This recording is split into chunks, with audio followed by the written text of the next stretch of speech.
ఓ విక్రమ్, పరాక్రమశాలి, నా హృదయం సందేహంతో ఎందుకు వణుకుతోంది? నేను గాంధీవాన్ని పట్టుకున్నప్పటికీ నా ఆత్మ బలహీనంగా అనిపిస్తుంది. కుంతీ పుత్రుడైన అర్జునుడు దాని పరిమితికి మించి సాగితే బలమైన విల్లు కూడా విరిగిపోతుంది. మిత్రమా, మీ ఆత్మకు ఏది భారం? ఇది విధి భారం, విక్రమ్. నా కర్తవ్యం స్పష్టంగా ఉంది, అయినప్పటికీ మార్గం చీకటిలో కప్పబడి ఉన్నట్లు అనిపిస్తుంది. నేను లెక్కలేనన్ని యుద్ధాలను చూశాను, కాని ఈ అంతర్గత యుద్ధం కంటే ఏదీ ఎక్కువ బరువు లేదు. గొప్ప యుద్ధం మైదానంలో కాదు, అర్జునా, లోపల. గుర్తుంచుకోండి, విశాలమైన మరియు లోతైన సముద్రం కూడా దాని తుఫానులను కలిగి ఉంది. కాని అది ఇప్పటికీ చంద్రుని ప్రతిబింబాన్ని కలిగి ఉంది. అయినప్పటికీ సందేహాల అలలు నా ఉద్దేశ్యాన్ని ముంచెత్తినప్పుడు నేను నా ప్రతిబింబాన్ని ఎలా కనుగొనగలను? వైఫల్య భయాన్ని వీడటం ద్వారా. ఒక యోధుని బలం ఎప్పుడూ పడిపోకుండా ఉండటంలో కాదు, అతను ప్రతిసారీ లేవడంలోనే ఉంటుంది. నీ మాటలు జ్ఞానమనే మధురమైన అమృతం లాంటివి, విక్రమ్. కాని అనిశ్చితితో నలిగిపోయిన హృదయంలోని శూన్యతను పదాలు పూరించగలవా? పదాలు విత్తనాలు నాటుతాయి, అర్జునా. నీ చిత్తమే వాటికి నీళ్లు పోస్తుంది. బలంగా ఎదగండి, ఎందుకంటే ఎత్తైన చెట్టు కూడా ఒకప్పుడు పెళుసుగా ఉండే మొక్క. విక్రమ్, నీ మాటలు నేను పట్టుకుంటాను. ఎందుకంటే విశ్వాసంతో విల్లును కట్టివేస్తే బాణం కూడా లక్ష్యానికి భయపడదు. మరియు దానితో మీరు ఇప్పటికే విజేతగా ఉన్నారు. విక్రమ్, ఈరోజు కూరగాయల జాబితా ఎక్కడ ఉంది? అర్జున్, నువ్వు అది ఫ్రిజ్ మీద పెట్టావు కదా? అయ్యో, అప్పుడు అది గడిచిపోయింది. ఇప్పుడు ఏమి చేద్దాం? ఆందోళన చెందకు, మనం మళ్లీ రాయొచ్చు. కానీ మనం పచ్చిమిర్చి కొనుగోలు చేయడం మర్చిపోయాం. పచ్చిమిర్చి? నువ్వు గుర్తుంచుకున్నావా?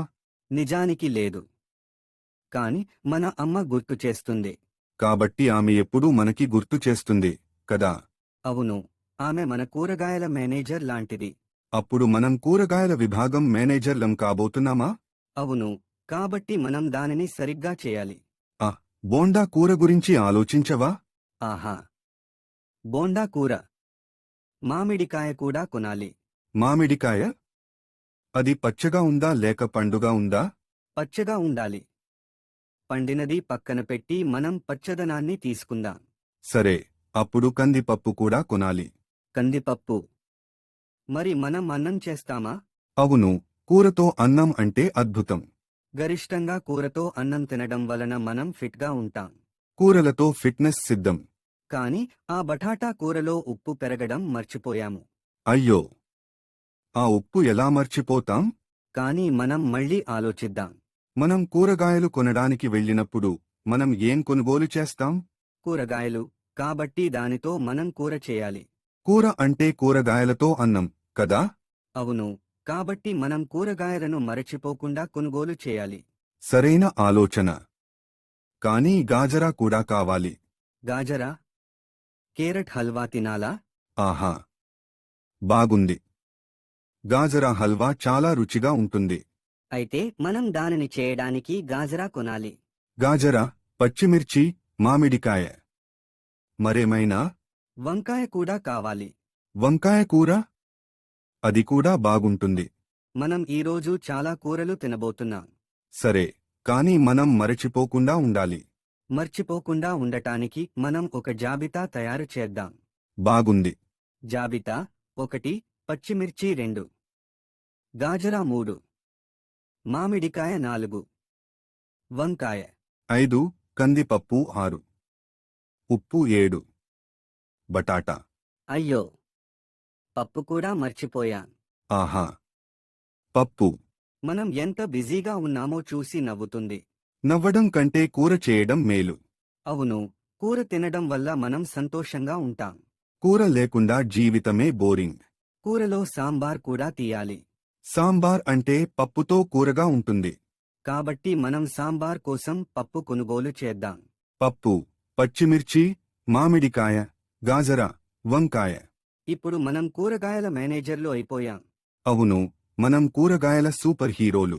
మనం కూరలతో ఒక పాఠశాల ప్రారంభించవచ్చు. ఆ పాఠశాల పేరు కూరగాయల అకాడమీ అని పెడదాం. బాగుంది.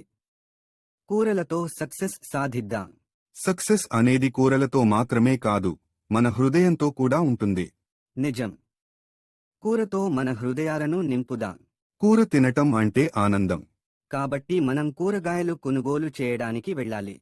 సరే, వెళ్ళదాం. కూరల రాజ్యం మనదే. కూరల మేనేజర్లు, ముందుకు సాగుదాం.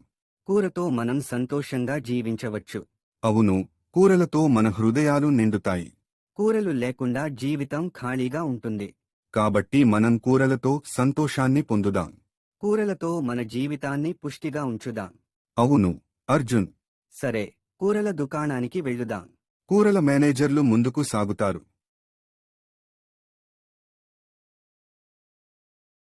షేర్ చేయండి, కామెంట్ చేయండి. మరిన్ని అప్డేట్ కోసం మా ఛానల్ని సబ్స్క్రైబ్ చేయండి, అలౌ చేసుకోండి.